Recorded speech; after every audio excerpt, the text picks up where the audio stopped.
2019-এর কাহিনী শুনাইতেছি, দেখি দিলে লাগে কিনা। আমি লস এঞ্জেলিসে ছিলাম, সকালবেলার নাস্তার দস্তরখানে বসছি, তো দুইটা ছেলে চুল এলোমেলো, কাপড়গুলা ময়লা, জীর্ণ শীর্ণ। তো আমি বলতেছিলাম, বাবা তোমাদের রূপরেখায় তো বলে না তোমরা আমেরিকাতে বসে আসো, আমেরিকার মানুষ তো অন্যরকম হবে, পোশাক আশাক, চুল টুল, চেহারা টেহারা। তো বলতেছে, হুজুর গতকাল বিকালবেলা জেলের থেকে আসছি, আমাদের আপনজন বলতে কেউ নাই, খুঁজতে খুঁজতে তাবলিগের মার্কাজে চলে আসছি। ভাবছি যদি এখানে আশ্রয় পাই, একটা দুটা দিন থাকতে পারি, তাইলে কোনো ব্যবস্থা হয়ে যাবে, এই জন্য চলে আসছি। তা আমি বললাম, তোমরা জেলখানায় গেলে কেন? তো বলতেছিল, আমরা মেক্সিকো দিয়া ঢুকতেছিলাম, পুলিশের হাতে পড়ে গেছি, জেলখানায় নিয়ে গেছে, 3 মাস পরে বাহির হয়ে আসলাম। আচ্ছা, কত টাকা দিয়ে মেক্সিকো পর্যন্ত আসলে তুমি? বলল, বাংলাদেশ থেকে পার হেড 25 লক্ষ টাকা দিয়ে আসছি। জিজ্ঞাসা করলাম, তোমরা দুইজনই ছিলে? বলল, না, আমরা টিম ছিলাম। টিমের ভিতরে বাংলাদেশি কয়জন ছিল? বলল, আমরা 3 জন ছিলাম। জিজ্ঞাসা করলাম, আরেকজন কোথায়? তো 2 জনের চোখ দিয়া পানি পড়তেছিল। তো আমি জিজ্ঞাসা করলাম, কাঁদো কেন? তো বলছে, হুজুর 2-3 মাস একসাথে ছিলাম, ভালোবাসা তো হওয়ারই কথা, মেক্সিকোর জঙ্গলে 3য় জন হারায় গেছে, জানি না তার পরিণতি কি হয়েছে। মানুষ যেটাকে ভালোবাসে আর প্রয়োজন মনে করে।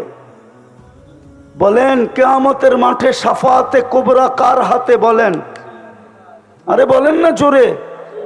এতক্ষণ তো আপনাদের চিল্লান আমি বহু দূর থেকে শুনতেছিলাম, কেননা এইখান থেকে যাইতেছে কি? যাইতেছে না?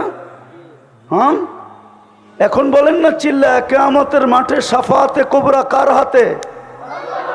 বলেন, হাউজে কাউসার কার কাছে? হ্যাঁ, কার কাছে? সুপারিশ ছাড়া পার হবেন কিভাবে? বলেন, 4 ধরনের সুপারিশ তো লাগবে, পার হবেন কি করে?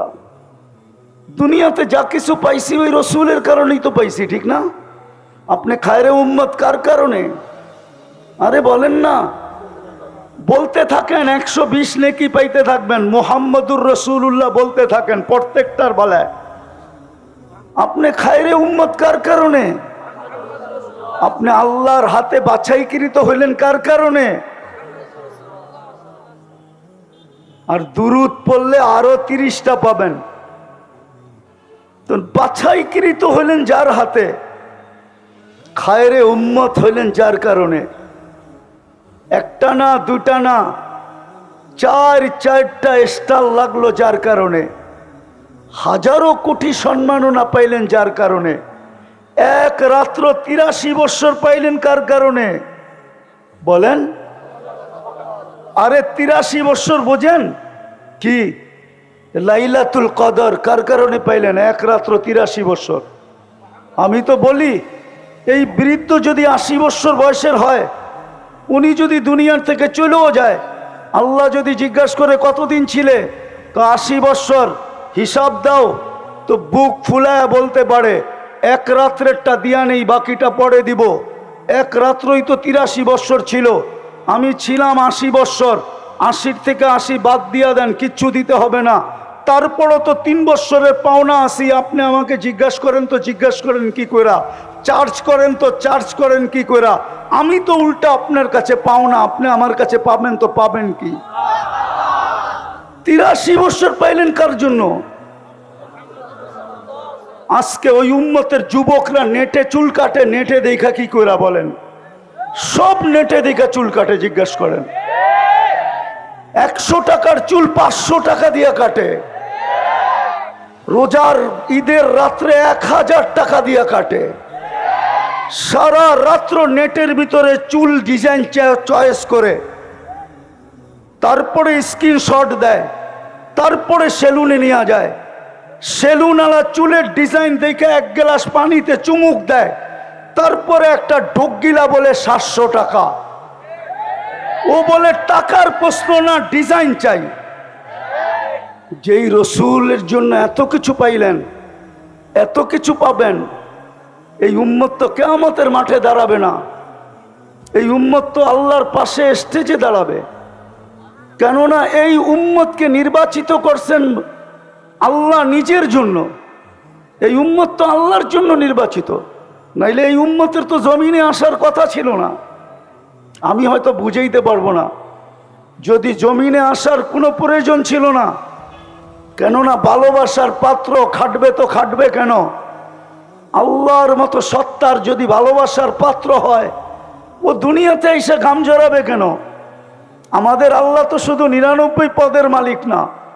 বহুত দিন পরে একটা হাদিস মনে উঠলো, দেখি বোঝে কিনা। আল্লাহ তো বলে, আমি ওই আল্লাহ জামা আউয়ালাকুম আখিরাকুম জিন্নাকুম ওয়া ইনসাকুম লাউ জামা আউয়ালাকুম আখিরাকুম জিন্নাকুম ওয়া ইনসাকুম ওয়া হাইয়াকুম ওয়া মাইয়িতাকুম ওয়া যাকারাকুম ওয়া উনসাকুম ওয়া ইয়াবিসাকুম ওয়া রুতাবাকুম ফি সাঈদিন ওয়াহিদিন ফাসআলু কুল্লা ওয়াহিদাতিন মিনহুম মাসআলা মা নাকাসা মিন খাজাইনি শাই কামা ইয়ানকুসুল বাহরু ইদা উদখিলাল মিখিয়ালু ফি। ও উম্মতে মুহাম্মাদি, শুধু তোমরা না, সমগ্র আউয়ালিন আখারিন, সমস্ত জিন, সমস্ত ইনসান, সমস্ত নারী, সমস্ত পুরুষ, সমস্ত জীবিত, সমস্ত মৃত্যু, সমস্ত ভিজা, সমস্ত শুকনা, সমগ্র সৃষ্টিও যদি এক ময়দানে দাঁড়ায় আর আমার কাছে যদি আশা অনুযায়ী চাইতে থাকে, আর আমি যদি সবার আশাকে পূরণ করি, আমার ভান্ডারে এতটুকু কমবে না যতটুকু সমুদ্রে সুই ডুবায়া বাহির করলে মাথায় পানি লেগা সমুদ্রে কমবে। আমার ভান্ডারে এতটুকু কমবে না। যেই আল্লাহ এত বড় ভান্ডারের মালিক, ওনার প্রিয় পাত্র, আমরা আল্লাহর প্রিয় পাত্র। প্রিয় পাত্র যদি না হইতাম তো সমস্ত মানব জাতির ভিতর থেকে আমাদেরকে বাছাই করলেন, তো করলেন কেন? ওই প্রিয় পাত্র জমিনে এসে ক্লান্ত হবে কেন? কেন ক্লান্ত হবে? আরেকটা দলিল দিতেছি, আমাদের বয়স 60-70 বৎসরের বেশি দেন নাই, বোঝা গেল প্রিয় পাত্রকে বেশি খাটানো যায় না, বেশি খাটানো সমীচীন না। এই জন্য বয়স কম দিছেন যেন খাটতে কম হয়। তারপরও মনে হয় ভাবছেন বেশি দিয়া দিলাম কিনা, খাটনি বেশি হয়ে গেল কিনা। এই জন্য প্রথম 15 বছর ডিসকাউন্ট করছেন, যে যতক্ষণ পর্যন্ত বালেগ না হবে, প্রাপ্তবয়স্ক না হবে, কলমের বিরুদ্ধে চলবে না, নিষ্পাপের খাতায় লেখা রাখো। 15 বছর বাদ। তারপরও যা রইল, ভাবছেন এটাও বুঝি বেশি হয়ে গেছে, প্রিয় পাত্রকে বেশি খাটানো হয়ে যেতেছে কিনা। তারপরে আবার ঘোষণা দিছেন, যতক্ষণ তুমি ঘুমাবা, চাই সৌদি যুবরাজের মতো 27 বৎসর ঘুমাইতেছে। সৌদি এক যুবরাজ আছে, 27 বৎসর ধরে বর্তমানে ঘুমাইতেছে। কত বৎসর বলো? তোলাবারা ফতুয়া দিতে পারবা? ওর বিরুদ্ধে কলম চলে। ও জীবিত, ও যদি ভালো হয়ে ওঠে তাইলে ওকে নামাজ কাজা করতে হবে? আরে বলো না কেন? কলম ওর থেকে উঠানো।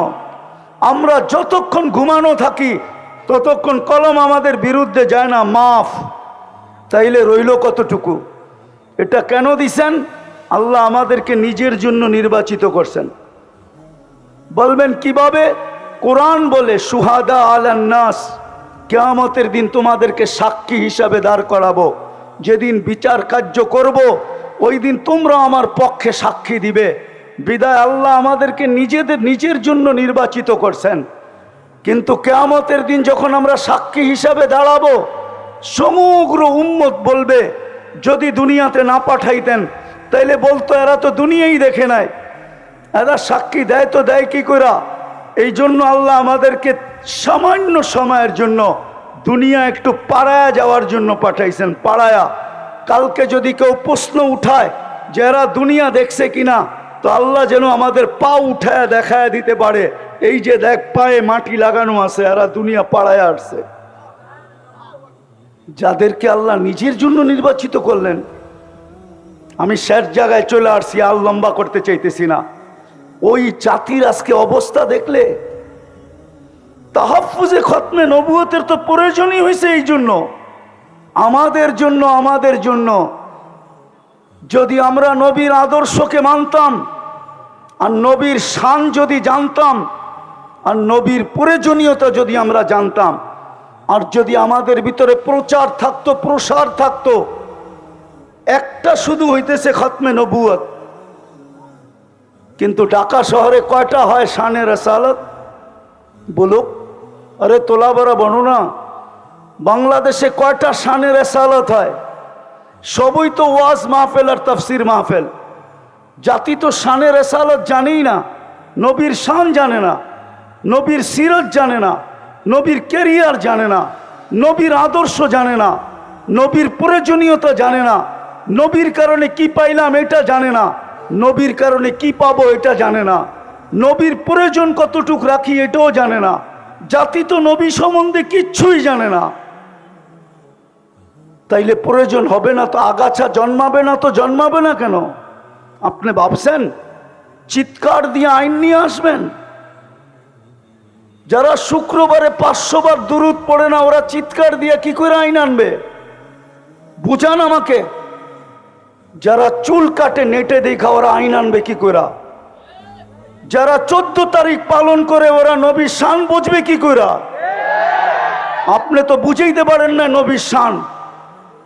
আমার যুবক তো 14 তারিখ উদযাপন করে, বাংলাদেশে এরকম উদযাপন করে আমি তো 14 তারিখ আমেরিকাতে দেখছি। ওরা তো শুধু ফুল দেয় না, হোটেলে নিয়ে খাওয়ায়, বাড়ির জন্য পার্সেল দেয়, পারে না কলিজাটা বাইর করে বুনা করে প্যাকেটে দিয়া দিতে, তারপরে বলতে যে তুই আমাকে যায়া লেখা পাঠাইস। আমি তো বাঁচবো না, কেননা কলিজা তো দিয়া দিছি, আমি তো মরে যাব, কিন্তু বন্ধুরা কমসে কম ফেসবুকে দেখবে তুই একটু লেখা পাঠাইস I.U। জিজ্ঞেস করেন না, শুধু ফুল দেয়, ফুলও দেয়, হোটেলেও খাওয়ায়, পার্সেলও দেয়, কলিজা পর্যন্ত বুনা করে দিতে চায়। পারে না খালি সামাজিকতার কারণে, নাইলে প্রতিদিন বাংলাদেশ প্রশাসন শুধু ওদেরকে সামলাইতে পাগল হয়ে যেত। ওরা প্রত্যেক গলিতে মিছিল করত, ছ্যাক খেয়েছে আমার ভাই অমুকের রক্ষা নাই। এ তো 90% ছ্যাক খাওয়া। পার্সেলও নিছে, ফুলও নিছে, খাইছে, তারপরে বাড়ির যে জুতা পাঠায় দিছে, জুতা। বাকি যেটা বাইচা গেছে ওইটারে ছলনার পেছে ফালাইয়া জবা করে পাঠায় দিছে। নাইলে প্রতিদিন পেপারে কেন আসে প্রেমিকের হাতে প্রেমিকার জান গেল, প্রেমিকার হাতে প্রেমিকের জান গেল, প্রেমিকের হাতে প্রেমিকার জান গেল, প্রেমিকার হাতে প্রেমিকের জান গেল?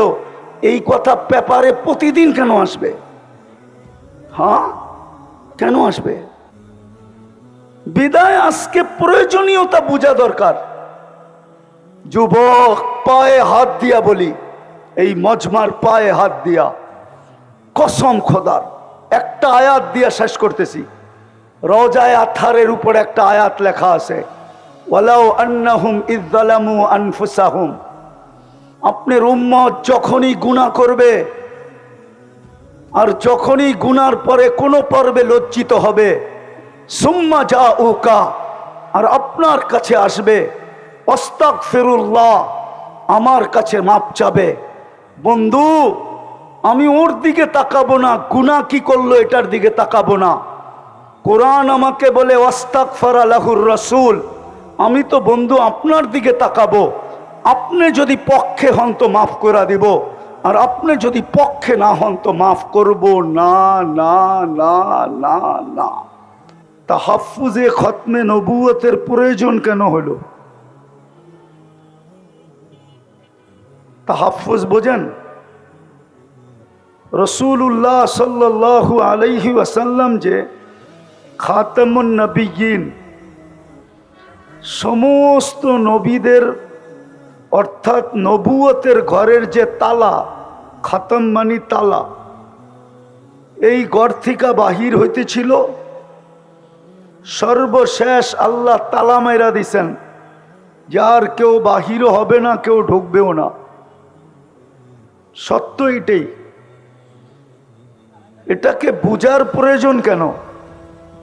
আর এটাকে তাহাফুজেরই প্রয়োজন কেন? মানুষকে তো আল্লাহ বাধ্য করেন না। যদি দেখতে দেখি তাহলে মানুষকে তো আল্লাহ বাধ্য করেন না।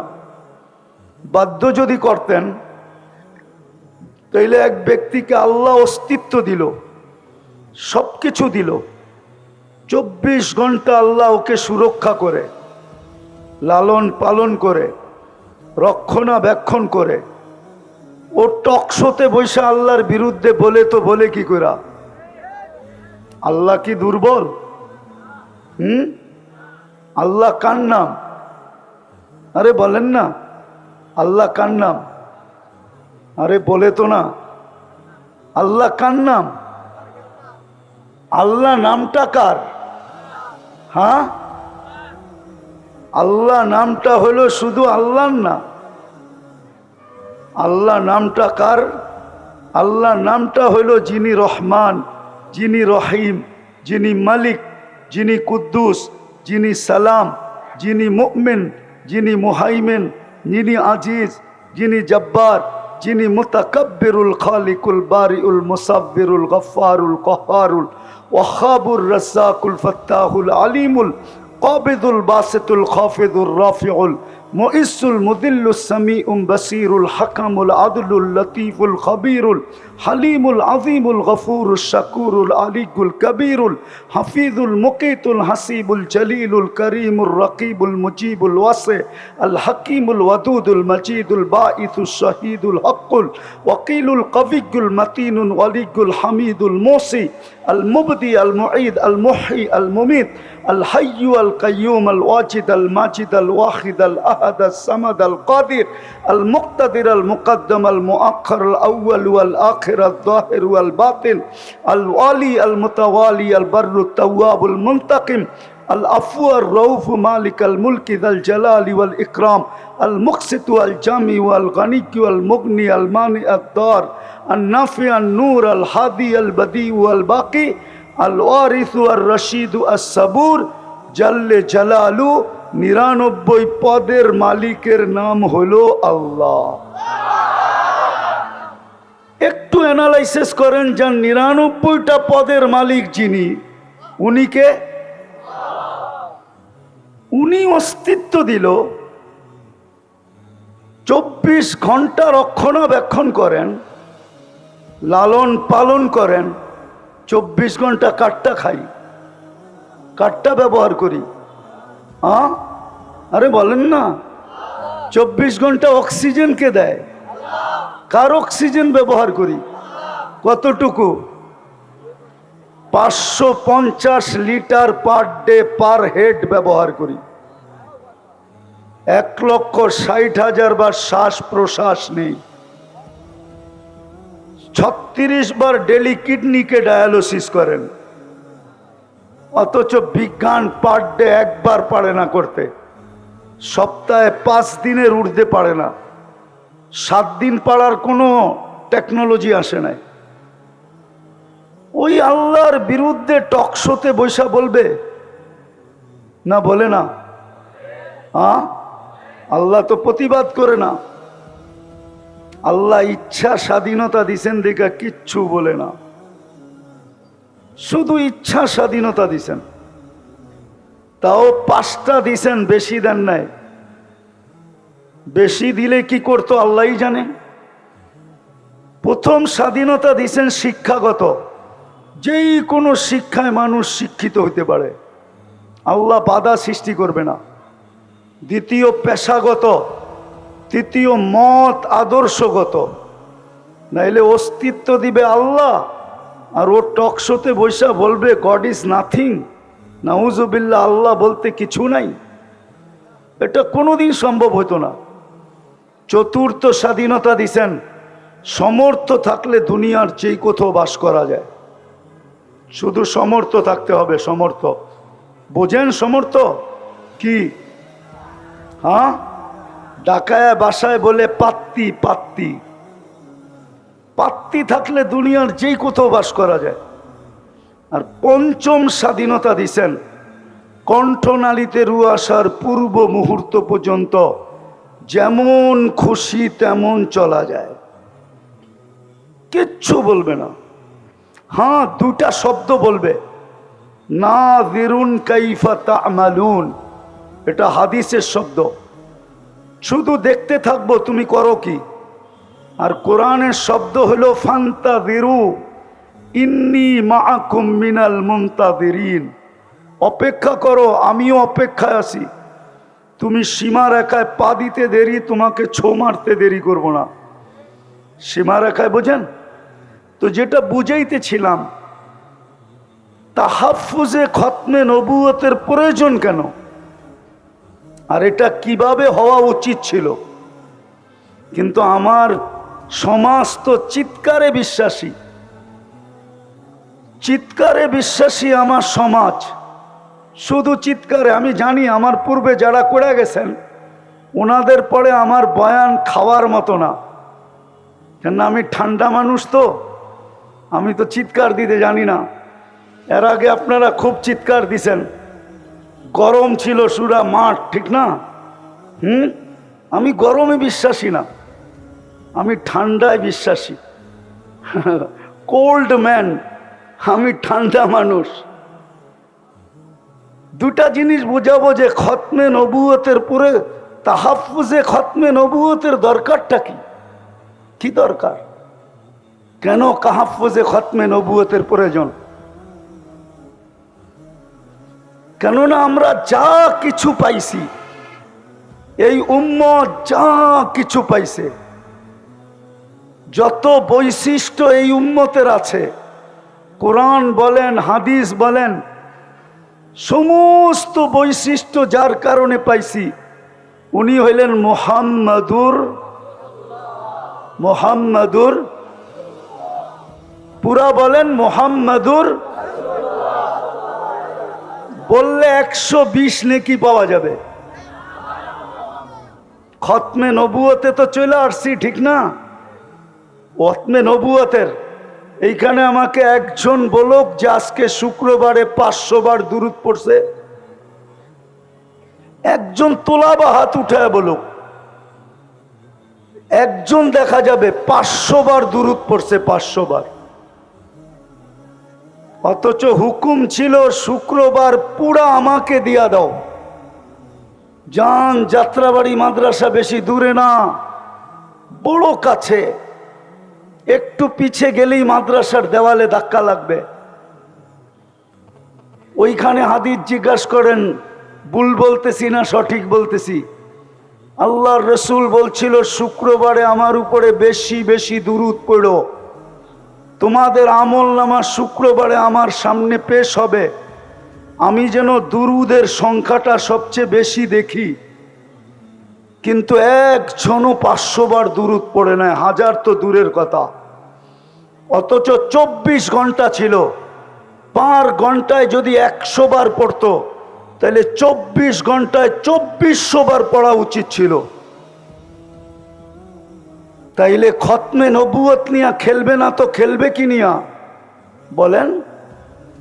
যখন দেখতেছে আপনি দুরূদ পড়েন না, তো ভাবতেছে এটা এমন প্রয়োজনীয় জিনিস না। যদি প্রয়োজনীয় হইতো, যেটা প্রয়োজনীয় হয়, মানুষ তো লিবিয়ার থেকে সমুদ্র পথে ইউরোপে যাওয়ার জন্য 20 থেকে 30 লক্ষ টাকা দিয়া জানের বাজি পর্যন্ত নেয়। ও জানে নো রিক্স নো গেম, রিক্স না নিলে আমি গেম করতে পারবো না। কতজনের তো কবর হয়ে গেল। বিদায় শেষ কথা, যদি এই জীবনটাকে আল্লাহর কাছে গ্রহণযোগ্যতা পর্যন্ত পৌঁছাইতে চাই, তাইলে মোহাম্মদুর রসুল্লাহ ছাড়া এই জীবনটা আল্লাহর কাছে গ্রহণযোগ্যতা পর্যন্ত পৌঁছবে না। আরেকটা কথা যুক্তিসঙ্গত বলতেছি, এই মজমার কাছে কেউ যদি খতমে নবুয়তের বিরুদ্ধে বলতে চায়, কোন নবীকে প্রমাণ করতে চায় যে না মোহাম্মদুর রসুল্লাহর পরেও যেই ধরনের নবীর কথাই বলুক, 100 ধরনের শব্দকে চেঞ্জ করে বলবে যে উনি ডাইরেক্ট নবী না, এরকম নবী তেরকম নবী, যত ধরনের শব্দই ব্যবহার করুক, ওকে প্রথম জিজ্ঞাসা করেন যে আগে আমাকে একটা প্রমাণ দাও। ইদ আখাযাল্লাহু মিসাকান নাবিয়্যিন, যখন আল্লাহ নবীদের প্রতিশ্রুতি নিছিলেন, নবীদের সেমিনার করছিলেন আরশের নিচে, যেইখানে শ্রোতা ছিল সমস্ত নবী, শ্রোতা ছিল সমস্ত নবী, বক্তা ছিলেন আল্লাহ, আলোচ্য বিষয় ছিল দুইটা, মুহাম্মদুর রাসূলুল্লাহর প্রতিশ্রুতি এবং শান। তো আল্লাহ বলছিলেন, লাম্মা আতাইতুকুমুল কিতাব ওয়াল হিকমা, আমি যখন তোমাদেরকে কিতাব এবং হিকমত এবং নবুয়ত দিব, সুম্মা ইয়াতিকুম রাসূল, তারপরে আমার বন্ধু আসবে। যদিও রসুল 313 জন, কিন্তু শব্দটা আল্লাহ কারো জন্য ব্যবহার হইতে দেন নাই। 313 জনের ভিতরে 312 জন আসছেন বটে, কিন্তু কোথাও পাওয়া যায় না কারো ব্যাপারে শব্দে রসুলটা ব্যবহার করছেন।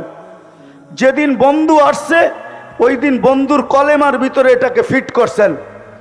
এই জন্য কিতাবে পাওয়া যায় ইব্রাহিম আলাইহিস সালাম রসুল বটে, কিন্তু লা ইলাহা ইল্লাল্লাহ ইব্রাহিম খলিলুল্লাহ। মুসা আলাইহিস সালাম রসুল বটে, কিন্তু লা ইলাহা ইল্লাল্লাহ মুসা কালিমুল্লাহ। ঈসা আলাইহিস সালাম রসুল বটে, কিন্তু কালেমা লা ইলাহা ইল্লাল্লাহ প্রথমটাকে ঠিক রাখছেন, পরেরটা চেঞ্জ করছেন, ঈসা রুহুল্লাহ। কিন্তু যখন বন্ধু আসছেন তো প্রথমটা ঠিক লা ইলাহা ইল্লাল্লাহ, পরেরটা হলো মুহাম্মাদুর রাসূলুল্লাহ।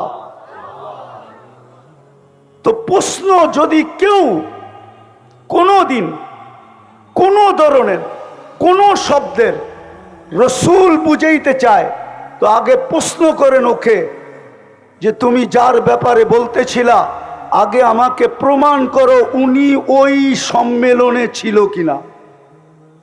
ওই ওই ওই সম্মেলনে কেননা লাম্মা আখাযাল্লাহু মিসাকান নবিয়্যিন, সমস্ত নবী রসুলদের, আর কসম খোদার দুনিয়ার কেউ প্রমাণ করতে পারবে না যে ওই সম্মেলনে ছিল। তাইলে বোঝা গেল যদি প্রমাণ না করতে পারে ও ভুয়া। ও কি ও কি একটা ভুয়া স্লোগান ছিল না, ভুয়া ভুয়া ভুয়া, তাইলে ও কি ও কি ও ভুয়া, ও 2 নম্বর, ও 22 নম্বর, ও নম্বর ছাড়া। ও কি ও কি ও নম্বর ছাড়া, ওর কোনো নম্বর নাই। তো যেটা বুঝাইতেছিলাম দিলে গাইথা নেন। ইচ্ছা স্বাধীনতা দিছে বিদায় আজকে অনেক কিছু করা যায় যুবক, কিন্তু অচিরে ইচ্ছা স্বাধীনতাটা হরণ হবে। যদি হরণ না হইতো তাহলে আল্লাহ যুবকদের কানে ডেলি ধ্বনি দিতেন না। যুবকদের কানে ডেলি ধ্বনি দেন, আওয়াজ দেন, শাবাব লা ইয়াক্তারুকা শাবাবুকা, যুবক যৌবনের তরঙ্গ যেন তোকে বিমুখ না করে। কাম্মিন সাব সাবাকা ইলাল মউত, প্রতি মাসেই তো 2-4টা অ্যাক্সিডেন্ট এই রাস্তায় হয়। কত যুবককেই তো এই রাস্তায় ঘোড়ার উপর থেকে উঠাইলো। সর্বপ্রথম যেদিন হানিফ ফ্লাইওভার যেই দিন উদ্বোধন হইল, ওই দিন তো যুবক ভাবছিল যে আমি সেলফি দিয়া সারা বন্ধুদেরকে তাক লাগায় দিব, কিন্তু ও তো ঘোড়ার পিঠেই বসা ছিল। ঘোড়া চিনো? ঘোড়া ডিজিটাল ঘোড়া চিনো? ডিজিটাল ঘোড়া, অ্যানালগ না, এটা ডিজিটাল ঘোড়া। আগের ঘোড়ায় কাশ খাইতো, এখনকার ঘোড়ায় তেল খায়। ও তো ঘোড়ার পিঠেই বসা ছিল। কি উদ্বোধনের দিন অ্যাক্সিডেন্টে মারা যায় নাই? না যায় নাই। শুধু হানিফ ওভার ফ্লাইওভার তো না, পদ্মা সেতু যেদিন উদ্বোধন হলো ও তো ভাবছিল যে শুধু বন্ধুদেরকে তাক লাগাবো না, সারা দুনিয়াকে তাক লাগাইয়া দিব। ও তো ঘোড়ার উপরই বসা ছিল, ঠিক না? উঠায় নিছেন না নেন নাই? যার কারণে 1.5 বৎসর বাইকালাদের আশায় জলাঞ্জলিত হইতেছিল, যে চাইছিল বাইক নিয়ে পদ্মা ব্রিজ একবার ঘুরে দেখা আসবে, কিন্তু 10 বৎসর পর্যন্ত পাবন্দি ছিল। শুধু যাইতো পদ্মা ব্রিজের কাছে, বাঙ্কা মনটা ফিরা নিয়ে আবার ফিরা চলে আসতো, ঠিক না? শুধু একজনের কারণেই তো। আল্লাহ তো এটাই বুঝাইতেছে, শাবাব লা ইয়াক্তারুকা শাবাবুকা। দুনিয়া চামলে তাকুক আজকে। আমার কথা শোনেন, মুহাম্মদুর রাসূলুল্লাহ ছাড়া পার হওয়া যাবে না। মুহাম্মদুর রাসূলুল্লাহ ছাড়া পার হওয়া যাবে না। মানবে না ওলামা, নাইলে বলছিলেন তো এটাই সত্য, কসসামতুল কিয়ামাতা কিসমাইন। বন্ধু, কিয়ামতের মালিক আমি বটে, কিন্তু রাজা আপনি রাজা। বাদশাহ মুহাম্মদুর রাসূলুল্লাহ সাল্লাল্লাহু আলাইহি ওয়াসাল্লাম। কিয়ামত দুই ভাগে ভাগ। আনতা তাকুলু উম্মতি আনা আকুলু রহমতি, আনতা তাকুলু উম্মতি আনা আকুলু সালতুতা, আনতা তাকুলু উম্মতি আনা আকুলু শাফি তুশাফা, আনতা তাকুলু উম্মতি আনা আকুলু লা ইউখসিকা ফি উম্মতিক, আনতা তাকুলু উম্মতি আনা আকুলু সাউফা ইউতিকা রাব্বুকা ফাতারদা। কিয়ামতের মাঠ মুহাম্মদুর রাসূলুল্লাহ, মুহাম্মদুর রাসূলুল্লাহর কিয়ামতের মাঠ। যুবক, তোমাদের পায়ে ধরি, ফিরে আসো। নবীর একটা আদর্শ হলো নিজের জীবনের সঙ্গী বানাও, নাইলে দাঁড়াও। তোমরা দাঁড়ানো ব্যতীত হবে না। হুজুরদের চিৎকার কারো কানে যায় না। যদি যাইতো তাহলে অনেক চিৎকার হয়েছিল, কিন্তু আলহামদুলিল্লাহ সুম্মা আলহামদুলিল্লাহ, যদিও নাকি আমি স্বাধীনতার দিন ছিলাম না। আমি জুলাইয়ের 18 তারিখে চলে গেছি দেশ থেকে।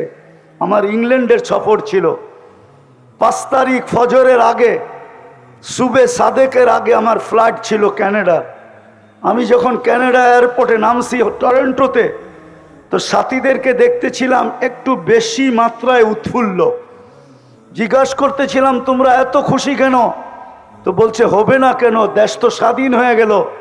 আপনি তো আকাশে উঠতেছিলেন, খবর আপনার কাছে তো নাই, আমাদের কাছে খবর আছে। গাড়িতে বসায় একটার পর একটা দেখাইতেছিল। তো যুবক, তোমরা দাঁড়াও, নবীর আদর্শ নিয়ে দাঁড়াও, নবীর আদর্শকে জীবনের সঙ্গী বানাও। মুহাম্মদুর রাসূলুল্লাহকে মনে প্রাণে জাগা দাও, জীবনে জাগা দাও। রব্বে কাবার কসম, মুহাম্মদুর রাসূলুল্লাহ যদি পক্ষে আসে, তো গ্যারান্টি দিয়া বলতে পারি আল্লাহ পক্ষে হবে, হবে, হবে, হবে, হবে, হবে। আর যদি মুহাম্মদুর রাসূলুল্লাহ পক্ষে না হইল, খোদার কসম, না রব পক্ষে হবে, না রবের বিচার পক্ষে হবে, না রহমত পক্ষে হবে। রহিমাত দুনিয়া ওয়াল আখিরা হওয়া সত্ত্বেও পক্ষে হবে না। এই জন্য পায়ে হাত দিয়া বলি, বলা অনেক হয়ে গেছে। ওলামায়ে কেরাম বলছেন, কালকেও বলবে, আমি তোমাদের পায়ে হাত দিয়া বলবো। তুমি নবীর জীবনী রিচার্জ করো, সারা রাত্র আনলিমিটেড তোমরা চালাও, ফেসবুক চালাও, ইন্টারনেট চালাও, আনলিমিটেড চালাও ওয়াইফাই দিয়া, অথবা বন্ধুর থেকে পাসওয়ার্ড নিয়া, অথবা বন্ধুর থেকে হটস্পট নিয়া সারা রাত্র চালাও। তোমাদের পায়ে হাত দিয়া বলি, মুহাম্মদুর রাসূলুল্লাহর জীবনী অ্যানালাইসিস করো, পড়ো, শিখো, আদর্শ শিখো। দিছিলেন তো, সুযোগ তো দিছিলেন। আল্লাহর রসুল জানতেন একটা সময় এরকম আসবে, এরকম আসবে, চতুর্দিকে ফিতনা আর ফিতনা হবে। হুজুররা মানবে কি মানবে না জানি না। এই কাপড়টা 6 বার সুদে ডুব দিছে। কয়বার? কয়বার? না, হুজুররা মানবে না। আমি গণাইতেছি, যে তুলা চাষ করছে কৃষক, সে কৃষি লোন নিয়ে তুলা চাষ করছে, সুদ নিয়া তুলা চাষ করছে, সে সুদ নিয়া, কি নিয়া? সুদ নিয়া তুলা চাষ করছে। কি নিয়া? কি নিয়া? সুদ নিয়া তুলা চাষ করছে। দ্বিতীয় যে তুলা ইম্পোর্ট করছে, সে সুদ নিয়া করছে। যে সুতা বানাইছে, ও সুদ নিয়া মেল তৈরি করছে। যে গেরে বানাইছে, ও সুতা নিয়া, সুদ নিয়া গেরের ফ্যাক্টরি করছে। গেরের থেকে যে ফিনিশিং করছে, আরে ডাইং করছে, ও সুদ নিয়া ফ্যাক্টরি করছে। ডাইং এর পরে 6 নম্বরে যে ফিনিশিং করে বাজারজাত করছে ও পর্যন্ত সুদ নিয়া করছে। 6 বার সুদে ডুব দিছে, 6 বার। জমানাটা বড় খতরনাক। বিদায় কনসিডারও করছিলেন, বিদায় চলে আসছে মৌলানা আমাদের চেয়ে সর্বলাইনে বড় ঊর্ধ্বে। আমি ওনাদের সামনে কিচ্ছুই না, বসায় রেখা বয়ান লম্বা করার প্রয়োজনও মনে করি না। বিদায় পায়ে হাত দিব তোমাদের যুবক। আমি এই হুজুরদের পায়ে হাত দিব না, আমি এই যুবকদের পায়ে হাত দিব। জীবনে একটা আদর্শকে নবীর সঙ্গী বানাও। পারবা? পারবা সঙ্গী বানাইতে? পারবা? নামাও নামাও। নবীর আদর্শ শিখো, কেরিয়ার শিখো, লাইফ স্টাইল শিখো, নবীর আদর্শ অ্যানালাইসিস করো, পড়ো। শুধু নেটের ভিতরে সারা রাত্রে ঘুরো না। 2 মিনিট হইল নবীর জীবনী পড়ো, 2 মিনিট পড়ো নবীর জীবনী, আদর্শ পড়ো, 2 মিনিট পড়ো। তোমাদের পায়ে হাত দিয়া বলি, আমার বিশ্বাস তোমাদের দিলে যদি নবীর মোহাব্বত একবার ঢুকলো তাইলে তোমরা জয় ছিনায় আনতে পারবে। এটা আমার 100-তে 100 বিশ্বাস আছে। অসম্ভবকে তোমরা সম্ভব করে দুনিয়াকে দেখাইতে পারছো। সারা দুনিয়া যেটা চায় যে কাদিয়ানি অমুসলিম ঘোষিত হোক, ওটা ওই দিন সম্ভব হবে যেই দিন এই যুবকের দিলের ভিতরে মুহাম্মদুর রাসূলুল্লাহর ভালোবাসার ফোয়ারা জাগবে। যতদিন পর্যন্ত তোমাদের দিলে আল্লাহর রসুলের ভালোবাসার ফোয়ারা জাগবে না, ঝর্ণা জাগবে না, অতদিন পর্যন্ত আমাদের চিল্লানে কিচ্ছু হবে না। আমি বিশ্বাস করি তোমাদের চিল্লানে কাজ হবে। বিদায় 1 মিনিটের জন্য পড়ো, রাজি? হ্যাঁ। সর্বশেষ সবচেয়ে বড় আদর্শ, আমি হুজুরদেরকে বলতেছি না, তোমাদেরকে বলতেছি, যা খুশি তা করো, আমার কোনো আপত্তি নাই। কেননা আল্লাহ আমাকে তোমাদের উপরে দারোগা বানায় পাঠায় নাই। লাস্তা আলাইহিম বিমুসাইতির। কিন্তু তোমাদেরকে পায়ে হাত দিয়া বলবো, নামাজ ছেড়ো না। পড়বা নামাজ 5 ওয়াক্ত পাক্কা। আল্লাহ আমল করার তৌফিক দান করেন।